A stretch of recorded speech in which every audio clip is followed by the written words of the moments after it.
नमस्कार, मैं हूं आशीष चित्रांशी और आप देख रहे हैं the news launcher. Hot topic with Hemant Atri. Hemant Atri ji को लाइए स्क्रीन पर जोड़िए फटाफट। हेमंत भाई, स्वागत है आपका। अब लोकतंत्र के किस मुहाने पर हम खड़े हैं, इसकी पड़ताल करने की जरूरत हो गई है। और ये पड़ताल आशीष चित्रांशी, हेमंत अत्री, न्यूज लॉन्चर, अशोक वानखेड़े करें तो मुझे लगता है इससे कोई लाभ होना नहीं है। अब ये पड़ताल, इस कार्यक्रम में मैं आज अपील करता हूं कि ये पड़ताल करें, इस पर चिंतन करें। इस देश के 143 144 करोड़ जो भी एग्जैक्ट संख्या है, जितने भारतवासी हैं, भारतीय हैं, सब इस पर विचार करें, इसका पोस्टमार्टम करें, इसमें झांकें।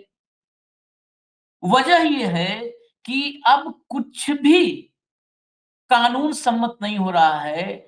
अब सब कुछ थेथरई सम्मत हो रहा है। सब कुछ मोदी और शाह सम्मत हो रहा है। कानून सम्मत कुछ भी नहीं हो रहा है। जिस तरीके की तस्वीरें बिहार में नजर आई हैं, उसके बाद तो हालात अब विस्फोटक से भी कई कदम आगे चला गया है। हिंदी शब्दकोश में कुछ नए शब्द गढ़ने की कोशिश हम कर रहे हैं साहित्यिक लोगों से मिलकर। बिहार से पहले हरियाणा या महाराष्ट्र में गुपचुप तरीके से सन्नाटे में खेल हुआ था। जैसे होता ना, चुपचाप पीठ पीछे, किसी को खबर न लगे। लेकिन बिहार में उस नंगई के लेवल पर काम हो रहा है जो नंगई कभी भी लोकतांत्रिक व्यवस्था में हो ही नहीं सकती। ये तानाशाही व्यवस्था के सूत्रपात नहीं, स्थापित हो जाने के संकेत होते हैं।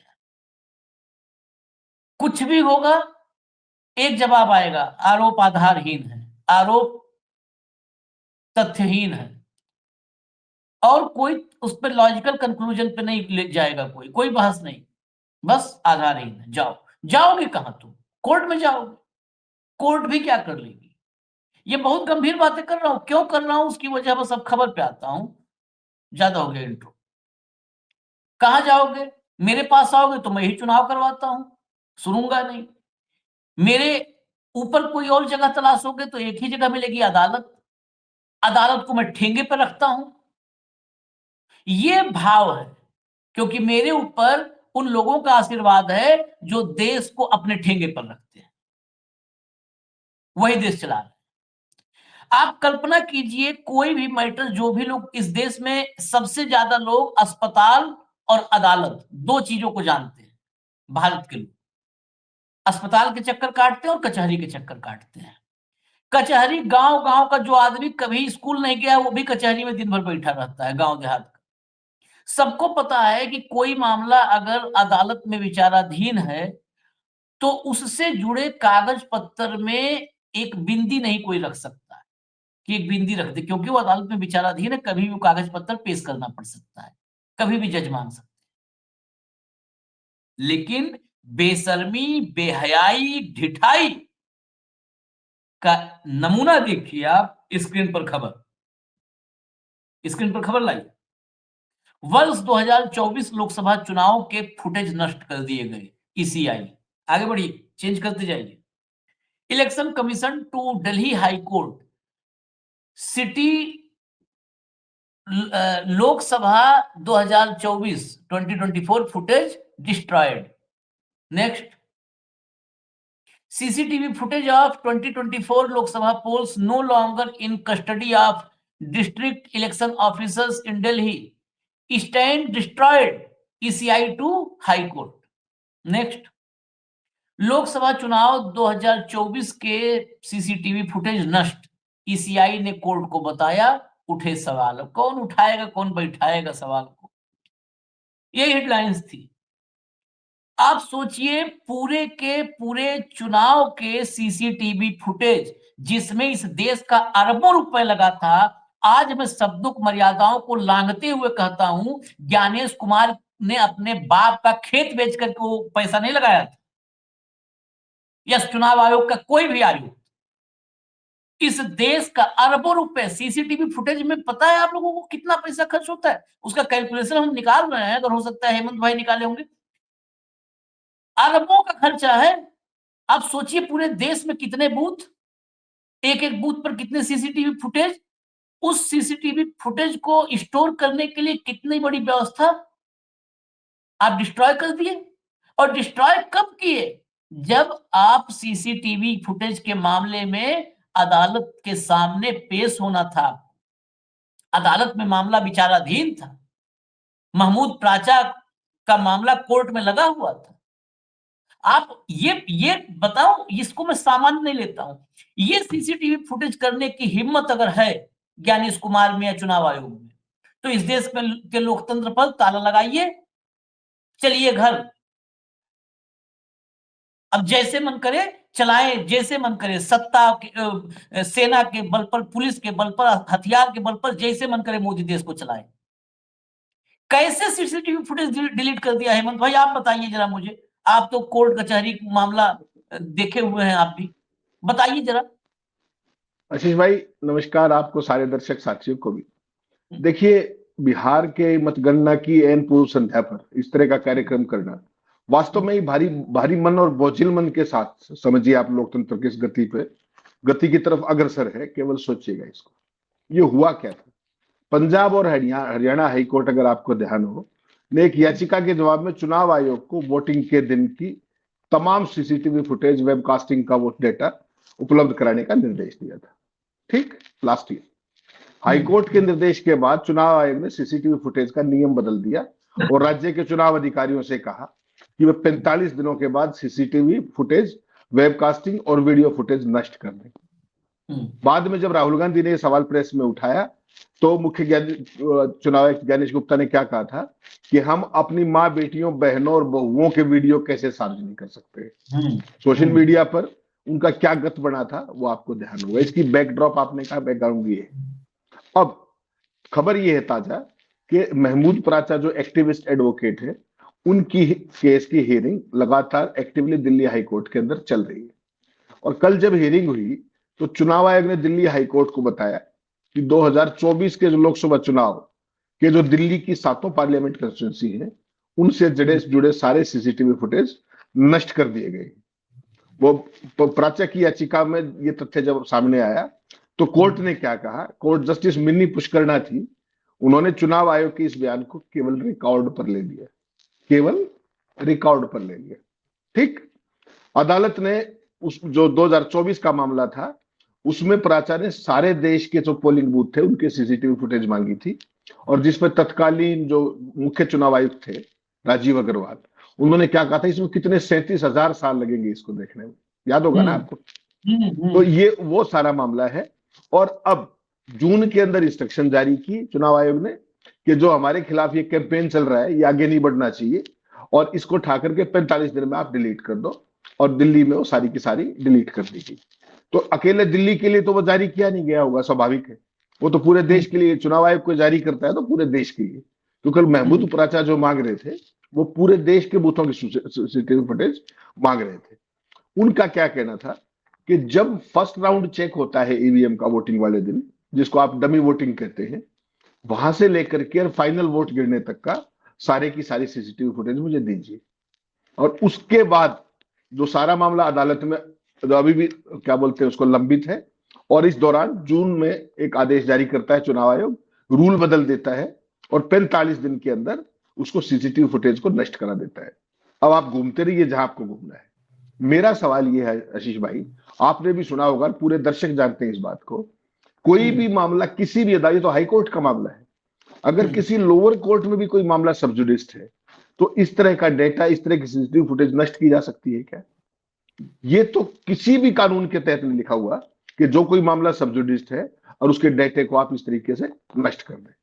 तो इसके पीछे बहुत ही बड़ा षड्यंत्र है। और वो षड्यंत्र क्या है वो मैं आपको याद दिला दूं।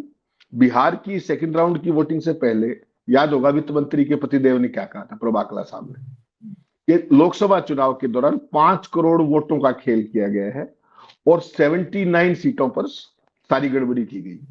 और अब ये आ गया कि वो सारी सीसीटीवी फुटेज नष्ट कर दी गई है। अब आप घूमते रहिए जहां घूमना है, सारे सबूत मिटा दिए गए। प्राइमा फेसी क्या होगा, आप कोई भी आरोप किसी पे भी लगाएंगे इलेक्शन से रिलेटेड तो आप क्या कहेंगे कि साहब सीसीटीवी फुटेज लाइए। अब सीसीटीवी फुटेज ही नहीं है, अब कर लीजिए क्या करेंगे आप। तो ये जो नष्ट किया गया है, ये बेसिकली इसको चुनाव आयोग की 100% संलिप्तता, जून में चुनाव आयोग कहता है कि 45 दिन में इसको नष्ट कर दीजिए, ये अक्षमता है या 100% मिलीभगत है? ये अपने आप में विश्वसनीय है आशीष भाई कि हाईकोर्ट में एक केस एक्टिवली अंडर कंसिडरेशन है और आपकी हिम्मत होगी कि आप रूल बदल दें और सीसीटीवी फुटेज को खत्म करवा दें? ये अपने आप में, और हाईकोर्ट ने क्या किया? हाईकोर्ट ने भी इसको ऑन रिकॉर्ड ले लिया, बड़ी सहजता से स्वीकार कर लिया। How can you do it भाई? लोअर कोर्ट से लेकर इंफॉर्मेशन कमीशन से लेकर किसी भी उस कोर्ट के अंदर, एनी कोर्ट ऑफ लॉ जहां कोई मैटर सब जुडिस्ट है, उसका डेटा या डॉक्यूमेंट ऐसे नष्ट नहीं किए जा सकते। और ये मामला तो Punjab Haryana high court order कर चुका था कि सीसीटीवी फुटेज दीजिए, तब उन्होंने सीसीटीवी फुटेज देने का रूल बदल दिया था। और एक बात और याद दिला दूं आपको, आपने 2 दिन पहले, जब आपने तो सारे कई शो किए थे, जब बिहार की वोटिंग चल रही थी सेकेंड राउंड की, ज्ञानेश गुप्ता ने क्या वीडियो जारी किया था? वो अपनी पूरी टीम के साथ जो बिहार की वोटिंग हो रही थी उसको लाइव देख रहे थे वेबकास्टिंग के जरिए। देखा होगा ना आपने वो पूरे का पूरा। तो थोड़े से दिन पहले तो ये कह रहे थे कि बहन बेटियों की फोटो में कैसे सार्वजनिक कर दूं, और वो खुद अपने दफ्तर में बैठ करके पूरी टीम के साथ वो देख रहे थे। कैसा कुतर्क है भाई?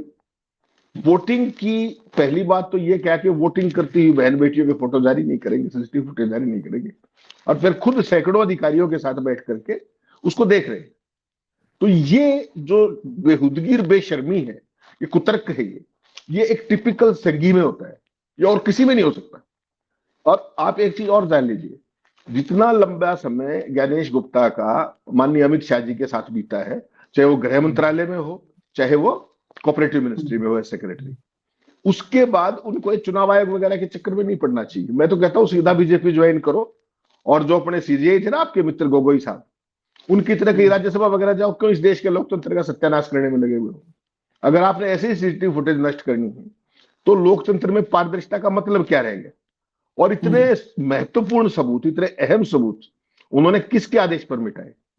जनता को इससे जवाब मांगना चाहिए कि नहीं? एक बारी एक बात याद रखिएगा, ये सीसीटीवी फुटेज का नष्ट होना ये संयोग नहीं है, ये प्रयोग भी नहीं है, ये 100% आशीष भाई षड्यंत्र है उस खेल को छुपाने के लिए जिसमें प्रभाकला कह रहे हैं कि 5 करोड़ वोटरों की गड़बड़ी करके सत्ता हाथी आई गई है। इसके बाद भी अगर कोई सबूत आपको बचता है तो मुझे बता दीजिए। आप, जनता समझ रही है कि कौन लोकतंत्र बचा रहा है और कौन उसे बेच रहा है। जिन लोगों पर डेमोक्रेसी की सुरक्षा का जिम्मा है वो कौन लोग हैं? जो संवैधानिक संस्थाओं के पदों पर बैठे हैं। ये जिम्मेवारी ज्ञानेश गुप्ता की, शपथ लेकर के बैठा हुआ है वहां पे, और वो सीसीटीवी फुटेज नष्ट कर रहा है। हाईकोर्ट कह रहा है दो, वो कह रहा है रातों रात कानून बदल देता है। और जब दिल्ली हाईकोर्ट में एक्टिव हियरिंग चल रही है, वो आदेश जारी करता है जून में कि 45 दिन के अंदर इसको सारे को नष्ट कर दो। इसके बाद भी कुछ बचा है क्या आपके सामने?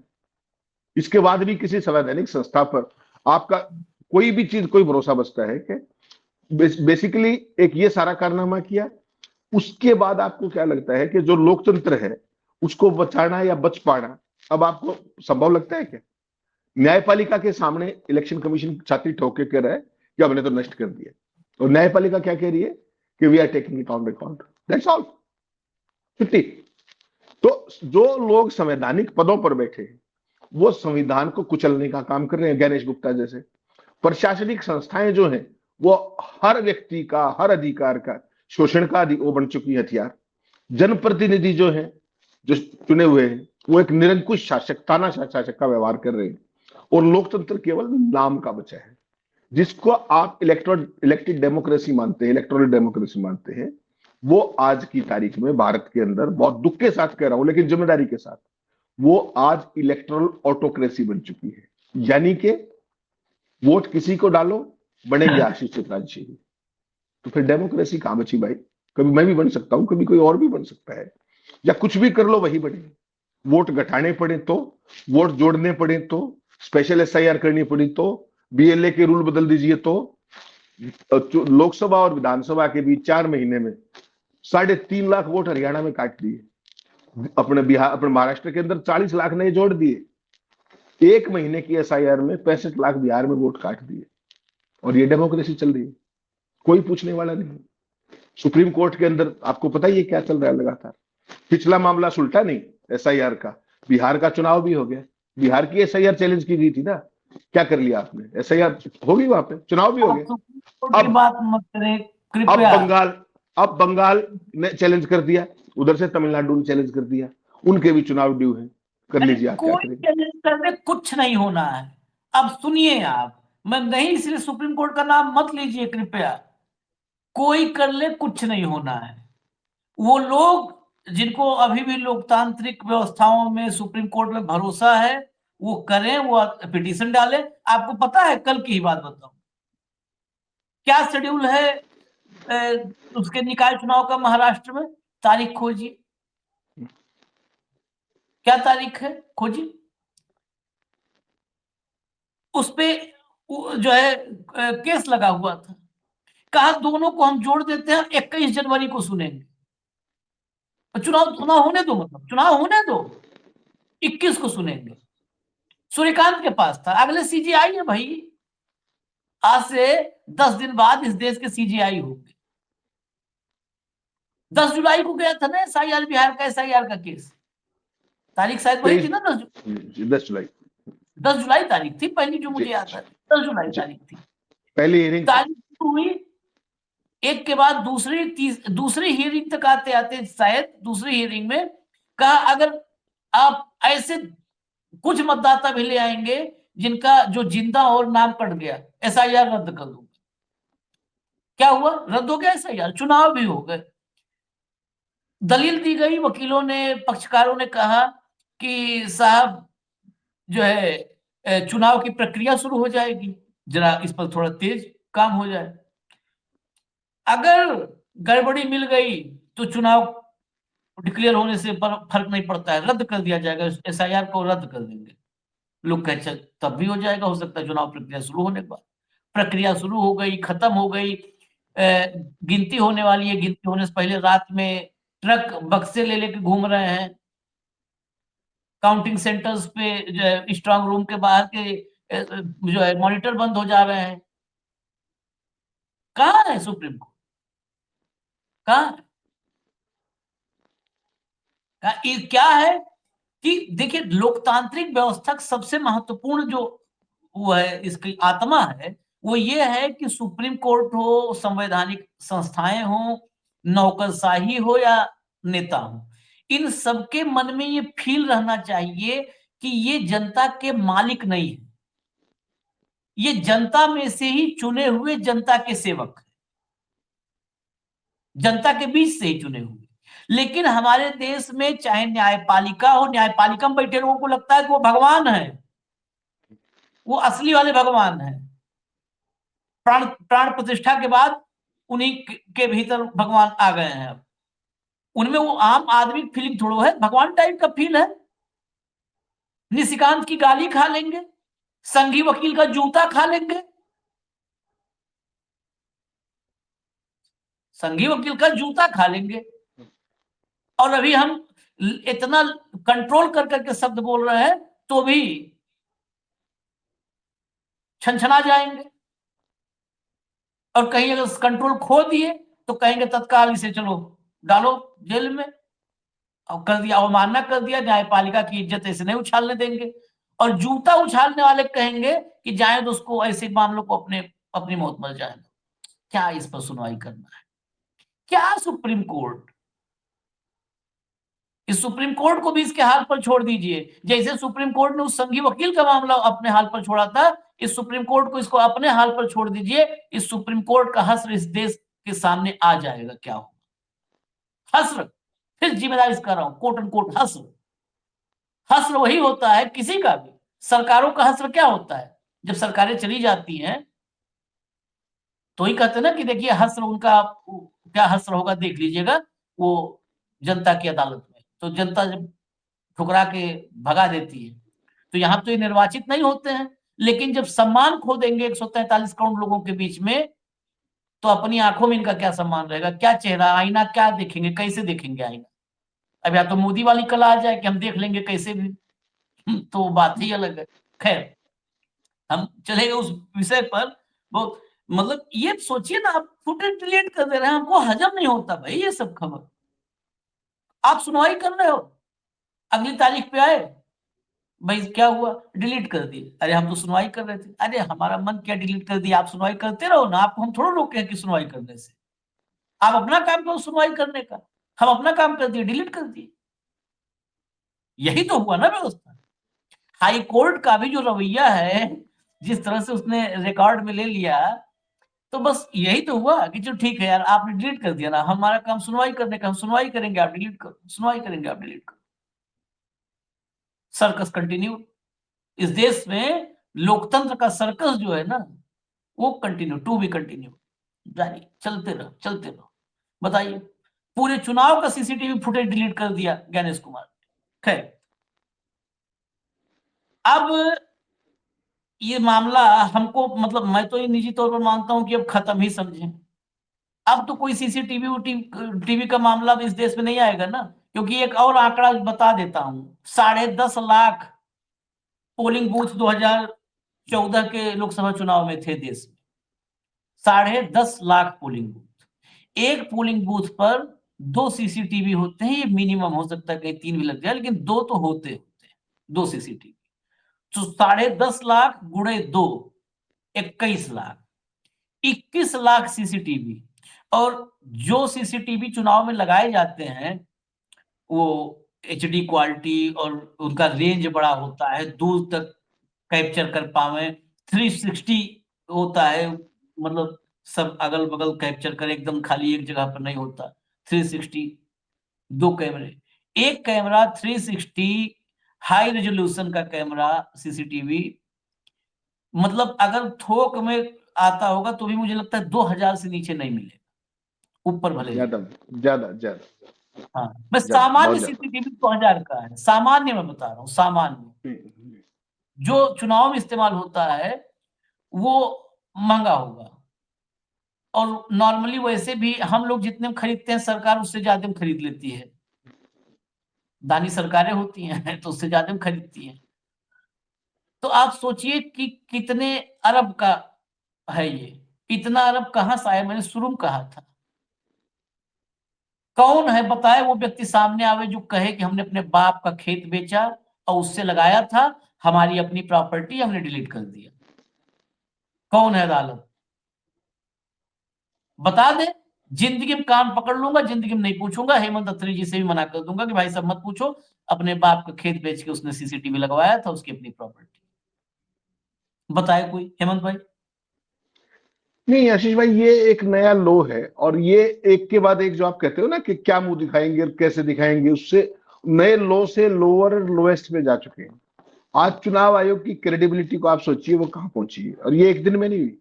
जैसे ये साख 1951 से और 2018 तक अर्जित की थी कमीशन ने, 2018 वो सारी की सारा जो अर्जित किया था 51 से 18 तक, उसको 7 साल में नष्ट भ्रष्ट करके उसको गटर में डाल दिए।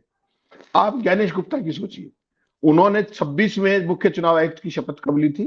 19 फरवरी 2025 को। और वो कब 25। तक रहने वाले हैं?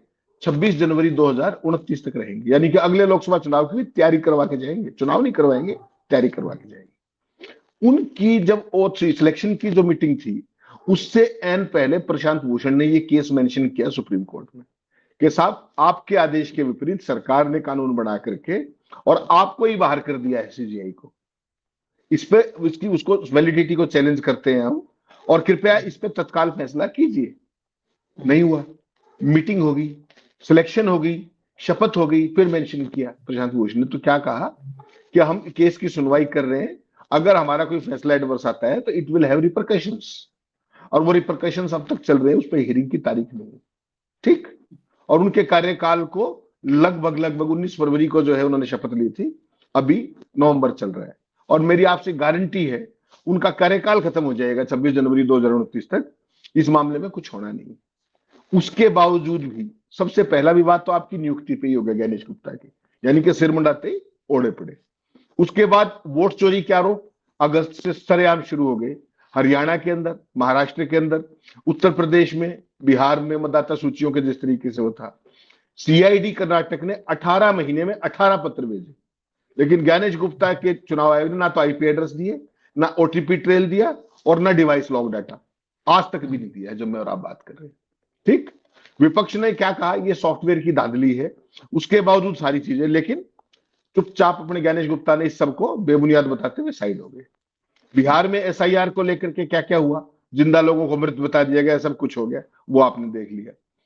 अब ये सीसीटीवी फुटेज का, पारदर्शिता का, ये नई चीज आ गई है। आप सोच करके देखिए, अगर ऐसे व्यक्ति ये 5 साल तक अगर अपने पद पे रह गया, तो इस देश के जो चुनावी लोकतंत्र है उसको कहां तक पहुंचाएगा। और एक बात मत भूलिएगा आशीष भाई, थोड़े दिन पहले अगर आपको याद हो तो तृणमूल कांग्रेस ने और इंडिया अलायंस ने इस व्यक्ति के खिलाफ महाभियोग लाने की चेतावनी दी थी, अगर आपको याद हो तो।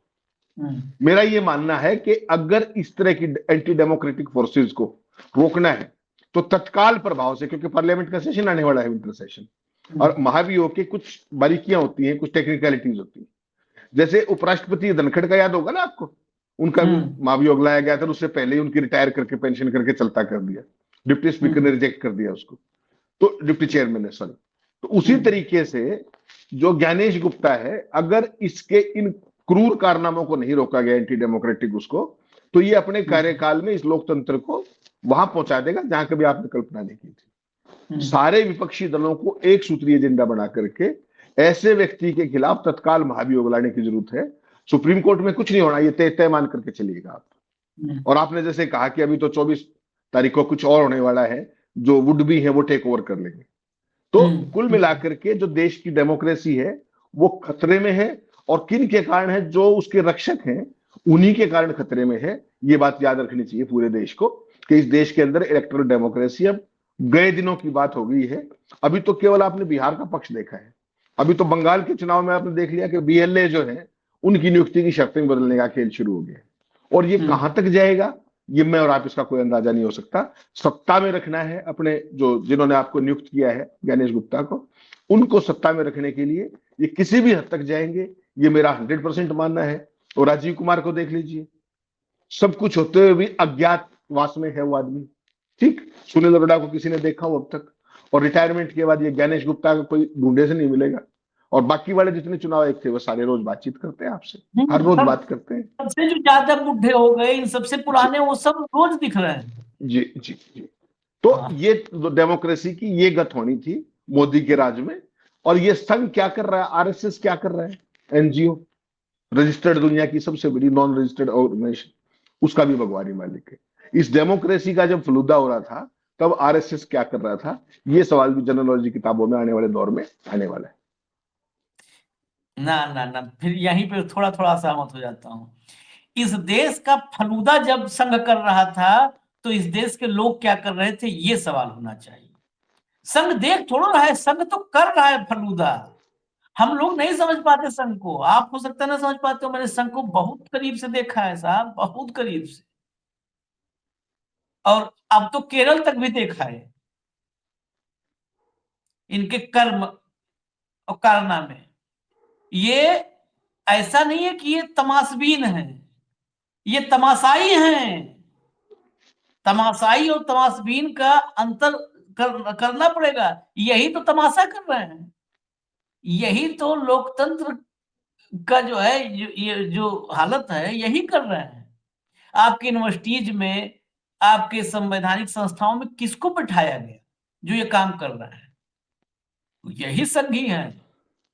वो मत जाइए, ये संघियों की एक पहचान है, जो बोलते हैं वो करते नहीं, जो करते हैं वो कभी बोलते नहीं। और ये हेडगेवाल से लेकर के और भागवत तक सब वही है। भागवत जब ज्ञान देते हैं, अभी 2 दिन पहले खूब ज्ञान दिए हैं, ज्ञान के एक एक लाइन आप पढ़िए तो कपार बथ जाएगा। खैर, इजाजत दीजिए हमें, इन पे कुछ नहीं, देखिए इन लोगों, इतिहास माफ नहीं करेगा। मैं उस मनमोहन सिंह की बात में यकीन रखता हूं, क्योंकि अपने मुंह से इन फ्रॉड कैमरों पर बोल देना, जो कल धर्मेंद्र को सब मार दिए, हेमा मालिनी, मैं तो कल से एक बात पर, एक चीज के लिए हेमा मालिनी मुझसे नाराज हो जाए, गाली दे दे, वो ठीक है, मैं बर्दाश्त करूंगा। लेकिन एक बात की प्रसन्नता है मुझे इस सारे एपिसोड में। पहली प्रसन्नता तो यह है कि धर्मेंद्र है, दूसरी उससे बड़ी प्रसन्नता है 11 साल से तो ये मीडिया सब कुछ सही बोल रही थी, हेमा मालिनी जी। जब नरेंद्र मोदी लेकर के पूरे देश भर में झूठ नरेंद्र मोदी के लिए फैलाते हैं, तब कभी नहीं बोला। इसीलिए कहते हैं, जाके पाँव न फटी बिवाई, वो का जाने पीर पर आई। जब अपने पे आई तो देखिए, गुस्सा देखिए, तमतमाई। आज सनी देओल ने बेइज्जत किया है मीडिया को, बेइज्जत किया है आज मीडिया को सनी देओल ने। ये मीडिया आज ऐसे नहीं हुई है कि कल हॉस्पिटल के बाहर ऐसे हो गई थी। ये मीडिया 11 साल से ऐसे है, और हर दिन, हर गुजरते हुए दिन के साथ उत्तरोत्तर पतन हुआ है। ये विशुद्ध, कहे हम पामेरियन कहते हैं तो लोग नहीं समझ पाते, मतलब आज सनी देओल ने जैसे दुत्कारा है ना, वैसे स्ट्रीट जो डॉग्स हैं, स्ट्रे डॉग्स, उनको भी नहीं दुत्कारा जाता है जैसे दुत्कारा है, लेकिन पात्र उसी के हैं। तो जिसके पात्र हैं, ये सबक हेमा मालिनी के लिए भी है। आप नरेंद्र मोदी के चक्कर में आज देखिए धर्मेंद्र के साथ, अगर पहले ही कहती नरेंद्र मोदी पार्टी में रहते हुए कि भाई इस देश की मीडिया झूठी है, ये मोदी इस लायक नहीं है कि इतना इनके लिए वो करो, तो ये दिन नहीं देखना पड़ा होता। खैर, इजाजत दीजिए। धन्यवाद हेमंत भाई, बहुत बहुत धन्यवाद। अभी बहुत खबरें हैं, लेकर आते हैं। नमस्कार।